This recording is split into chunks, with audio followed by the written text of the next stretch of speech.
एक नंबर लिखा हुआ है साइड में कि 19,256 ST SC OBC के स्टूडेंट्स ने पिछले सालों में यूनिवर्सिटी से ड्रॉप आउट हो गए। हम जानते हैं कि एक राजा की सनक के ये लोग शिकार हो गए। इस देश में आप सोच सकते हैं कि अंबेडकर के बिना कल्पना की जा सकती है क्या देश की, लेकिन हमारी यूनिवर्सिटी ने अंबेडकर को पढ़ाने से मना कर दिया। कह रहे कि हम नहीं पढ़ाएंगे। अंबेडकर को पढ़ाने से ऐतराज है, उनको दलितों को पढ़ाने से ऐतराज है, अल्लामा इकबाल को पढ़ाने से ऐतराज है, उनको ऐतराज है कि इकोनॉमिक्स में कार्ल मार्क्स का आर्टिकल कैसे हो सकता है।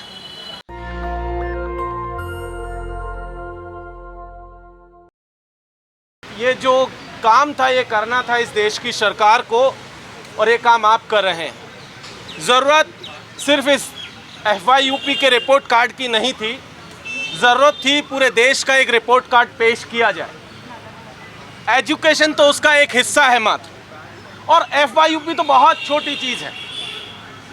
जिस तरीके का पूरा सिस्टम है एजुकेशन का, न्यू एजुकेशन पॉलिसी के आने के बाद जो हालात इस यूनिवर्सिटी में इसके बाहर तैयार किए गए हमारे देश के हुक्मरानों के द्वारा, इस देश की चुनी हुई सरकार के द्वारा, उस हालात को अगर हम देखेंगे तो ये रिजल्ट बहुत फीके नजर आते हैं।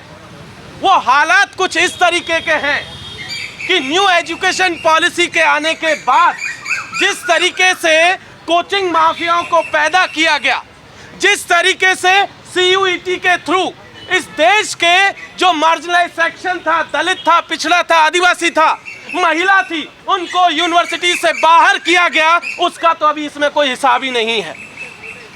आप सब लोग जिन्होंने सर्वे में हिस्सा लिया, ये तो वो लोग हैं जो यूनिवर्सिटी तक पहुंच गए। असली हिस्सा तो इसके बाहर है, जो यूनिवर्सिटी में पहुंच ही नहीं पाया, जिसे CUET के नाम पर बाहर किया गया और किसी और तरीके से नाम पर बाहर किया। कभी इंग्लिश के नाम पर, भाषा के आधार पर बाहर कर दिया गया, कभी उसकी जो है फी हाइक के नाम पर बाहर किया गया। असली चंक वहां है, उसका रिपोर्ट कार्ड भी पेश करने की जरूरत थी। लेकिन क्या हुआ, एक तरीके का प्रोजेक्ट इस देश में चल रहा है कि राजा शाम को कुछ सपना देखता है, रात में कुछ देखता है, सुबह उसको चढ़ता है कि अब इस सपने को लागू कर दिया जाए। उसको लगता है कि उसने जो देख लिया, उसके आसपास जो लोग मंडरा रहे, उन्होंने जो कुछ समझ लिया, उनको लगता है वही देश है। लेकिन वो मुगालते में है, उनको लगता है कि ये जो इको चैम्बर उन्होंने बनाया हुआ है, वही जो देश समझने की भूल करते हैं, उसी का खामियाजा इस देश का छात्र, इस देश का किसान, इस देश का मजदूर, इस देश का दलित और आदिवासी भुगत रहा है। आप देखिए कि जिस तरीके का सिस्टम, यहाँ एक नंबर लिखा हुआ है साइड में कि 19,256 ST SC OBC के स्टूडेंट्स ने पिछले सालों में यूनिवर्सिटी से ड्रॉप आउट हो गए। कौन इंश्योर करेगा कि ये कैसे बाहर हुए, किस वजह से बाहर हुए, कौन था बाहर करने वाला, और कौन सी वो पॉलिसी थी जिसके तहत ये बाहर हुए? क्या हम लोग नहीं जानते हैं? हम जानते हैं कि एक राजा की सनक के ये लोग शिकार हो गए। उस सनक का नतीजा था कि 19 से 20 हजार लोग, स्टूडेंट, जो इस देश को बनाने में अपना महत्वपूर्ण योगदान दे सकते थे, वो नहीं दे पाए। उन्हें सिस्टम ने पहले ही दिन बाहर कर दिया। आप देखिए कौन है ये लोग, कब से इन विश्वविद्यालयों में पहुंचना शुरू किया। इस देश के दलित, आदिवासी, पिछड़ा, महिलाएं बड़ी मुश्किल से इन विश्वविद्यालयों की दहलीजों पर पहुंच पाई हैं। और जैसे ही पिछले कुछ सालों में उन्होंने इन विश्वविद्यालयों पर कदम रखने शुरू किए, सरकार आती है, निजाम आता है, वो बदलता है, और उसे लगता है कि कैसे ये लोग यहाँ हो सकते हैं, महिलाएं यहाँ कैसे हो सकती है, दलित यहाँ कैसे हो सकते हैं, आदिवासी यहाँ कैसे हो सकते हैं। इनकी जगह तो कहीं फुटपाथ पे बैठे हुए होनी चाहिए, जिसके ऊपर कोई व्यक्ति मूत रहा होगा। वो विश्वविद्यालय में क्या कर रहे हैं? जब उन्हें समझ में आता है कि इनकी जगह वहां होनी चाहिए थी जहां असलियत में दिखाई गई कल रात, तब वो पॉलिसी लेकर के आते और तब बाहर करना शुरू करते हैं। आप जानते हैं इस देश में CUET के नाम पर क्या घोटाला चला। कितने लोग थे जो इस सिस्टम का पार्ट बन पाए। मैं जानता हूं, मैं जिस इलाके से आता हूं, आदिवासी इलाके से, वहां के लोग एग्जाम सेंटर तक नहीं पहुंच पाए, वो फॉर्म तक ठीक से नहीं भर पाए। उन्होंने भाषा का पहले पेपर का फॉर्म भर दिया, दूसरा भूल गए, दूसरे का भरा तो पहले का पता नहीं, पहला दूसरा भर दिया तो कॉम्बिनेशन समझ में नहीं आया, और कुछ समझ में आए तो अंग्रेजी समझ में नहीं आई, और ये भी समझ में आ गया तो जो ई मित्र वाला फॉर्म भर रहा था उस भैया ने गड़बड़ कर दी। इसका हिसाब कौन लेगा देगा? असली संकट वहां से शुरू हुआ, और जैसे ही आप देखेंगे तो पता चलेगा कि जो लोग जैसे तैसे सिस्टम में पहुंच गए, और सिस्टम में पहुंचने के बाद क्या हुआ?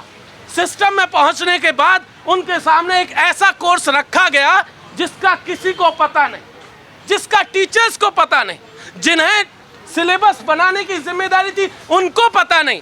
आपको पता है इस यूनिवर्सिटी में सिलेबस कैसे बनते हैं?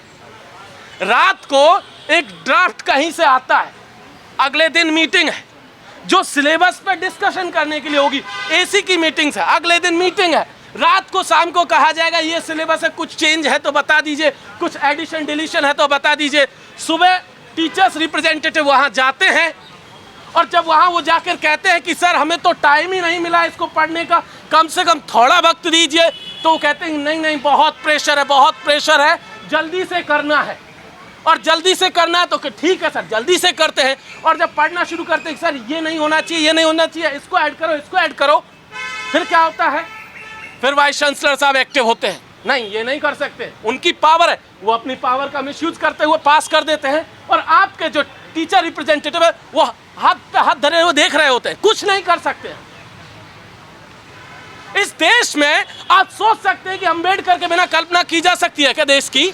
लेकिन हमारी यूनिवर्सिटी ने अंबेडकर को पढ़ाने से मना कर दिया, कह रहे कि हम नहीं पढ़ाएंगे।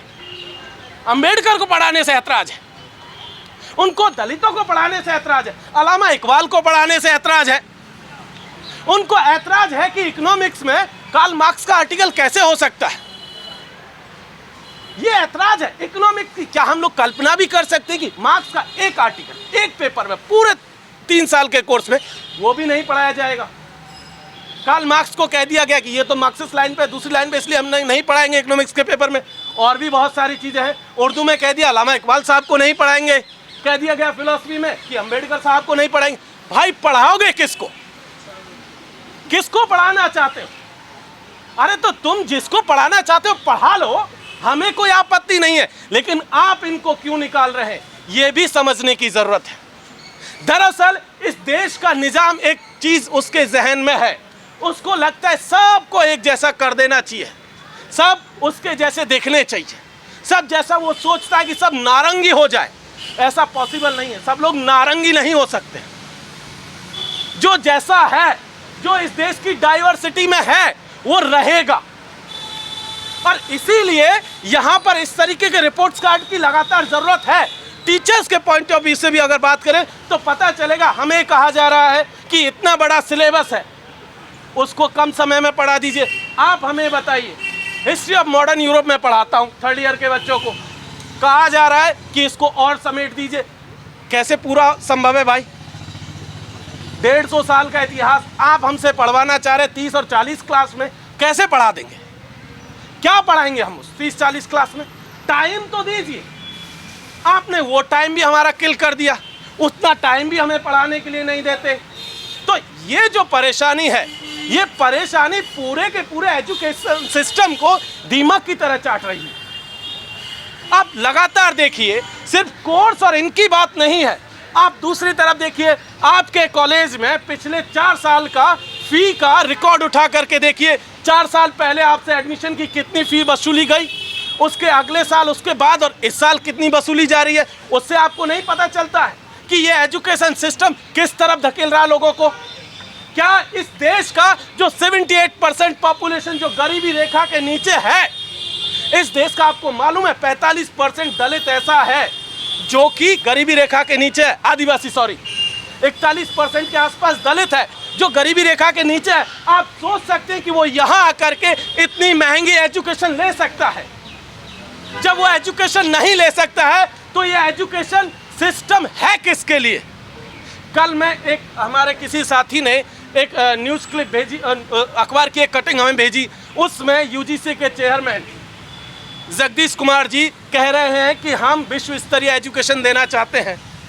विश्व स्तरीय एजुकेशन वो देना चाहते हैं। एक पूरे का पूरा कैलेंडर तो अभी तक कैलकुलेट करके फिट बैठा नहीं पाए हैं और वो विश्व स्तरीय एजुकेशन का दावा करते हैं। क्या वो बाबा साहब अम्बेडकर के बिना विश्व स्तरीय एजुकेशन दे सकते हैं? अल्लामा इकबाल के अलावा उसको छोड़ करके वो विश्व स्तरीय एजुकेशन दे सकते हैं? कह रहे हैं कि हमारे बच्चे स्टैनफोर्ड में जाएंगे। एक बात बताइए, कितने बच्चे इस यूनिवर्सिटी से हर साल स्टैनफोर्ड जा रहे हैं?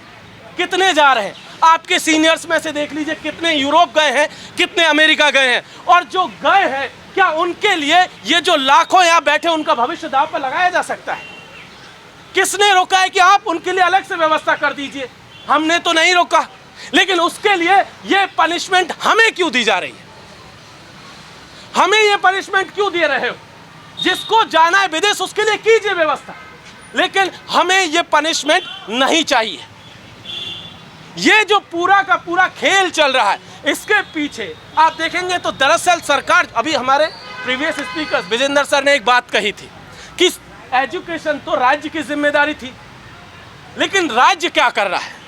राज्य दरअसल गुंडाई में व्यस्त है और उन्होंने छोड़ दिया कि एजुकेशन आप संभालिए खुद से। आप कस्टमर हैं, पैसा दीजिए, डिग्री लेकर के जाइए। सरकार ने ये काम छोड़ दिया है और इसीलिए वो आपको फोर्स करते हैं कि महंगी एजुकेशन लीजिए, अगर पैसा नहीं है तो लोन लेकर के आइए, और लोन नहीं है तो कहीं दूसरी जगह से आप जो है किसी से महाजन से कर्ज लेकर के आइए, जमीन गिरवी रखिए, घर गिरवी रखिए, लेकिन अगर पढ़ना है तो लेकर के आइए। आप जानते हैं कि इसका क्या रिजल्ट होगा जब आप कर्ज लेने की स्थिति में होंगे। और जब आप कर्ज लेंगे, पहली बात तो आपको लोन मिलना नहीं है, और जो आप डिग्री लेते हैं उसके बेसिस पर कुछ नहीं मिलना बेसिकली। और लोन कहीं किसी महाजन से मिल भी गया तो जब आपको यहाँ ग्रेजुएशन के बाद या डिप्लोमा के बाद या उस प्राइमरी कोर्स के बाद, सर्टिफिकेट के बाद जब पकौड़ा ही तलना है, तो उससे तो वो कर्ज चुकना नहीं है। जब कर्ज नहीं चुकेगा तो फिर क्या करिएगा? आपको मजबूर कर दिया जाएगा कि आप इसी तरीके से सड़कों पर घूमते रहिए, जिस तरीके से आप रोज सुबह हर चौराहे पे इस शहर में देख लीजिए, सुबह सुबह मजदूर बैठे रहते हैं, परात लिए, कोई जो है बेलदारी के काम के लिए बैठा रहता है, कोई कारपेंटर के औजार लेकर के बैठा रहता है। आपको भी अगले कुछ सालों में इसी तरीके से हर रोड पर बैठा दिया जाएगा कि आप अपनी डिग्री लेकर के बैठे रहिए कि कोई आपको रोजगार दे जाए। दरअसल पूरा का पूरा एजुकेशन सिस्टम आपको एक सस्ता मजदूर बनाने की ओर धकेल रहा है। इसीलिए इसका विरोध करने की जरूरत है, क्योंकि एजुकेशन के रास्ते ही इस देश की बुनियाद मजबूत हो सकती है। हमारे पुरखों की भी यही कल्पना थी। उन्होंने सोचा था कि ये विश्वविद्यालय इस देश को बनाने का काम करेंगे, लेकिन हमारे हुक्मरान आज की तारीख में इन विश्वविद्यालयों को डिस्ट्रॉय कर रहे हैं और देश को तो कर ही रहे हैं। इसीलिए साथियों, बहुत ज़रूरत है कि ये जो एजुकेशन का प्राइवेटाइजेशन हो रहा है, ये जो फी हाइक है, FYUP, कभी CBCS, उससे पहले LOCF, उससे पहले सेमेस्टर से पहले उससे पहले FYUP, और उससे पहले सेमेस्टर, और उससे पहले जो है एनुअल मोड। पिछले 11-12 साल में इसी यूनिवर्सिटी के भीतर कम से कम 6 बार सिस्टम बदल चुका है ग्रेजुएशन का, कि मोड कौन सा होगा। CBCS होगा, LOCF होगा, FYUP होगा, 2 बार तो FYUP आ चुका है, एनुअल होगा, सेमेस्टर होगा। तो आप देखेंगे, पाएंगे दिल्ली यूनिवर्सिटी को उन्होंने एक लेबोरेटरी की तरह ट्रीट करना शुरू कर दिया, क्योंकि उन्हें लगता है कि धक्के के जोर पर वो यहाँ पर इसको लागू कर ले जाएंगे तो फिर देश में आगे जगह भी लागू कर ले जाएंगे। इसीलिए ज़रूरत है कि हम अपनी पब्लिक फंडेड एजुकेशन सिस्टम को बचाएं, और अगर हम पब्लिक फंडेड एजुकेशन को बचा ले गए तो यकीन मानिए हम देश को भी बचा ले जाएंगे। बहुत बहुत शुक्रिया। इंकलाब जिंदाबाद। जय भीम। नेशनल दस्तक की आपसे गुजारिश है कि अगर इसको बचाना चाहते हैं तो नेशनल दस्तक को सब्सक्राइब करने के लिए रेड कलर के सब्सक्राइब बटन को दबाएं, फिर बेल आइकन की घंटी दबाएं। नेशनल दस्तक को बचाने के लिए बहुत जरूरी है कि हर खबर को शेयर करें, लाइक करें, कमेंट जरूर करें।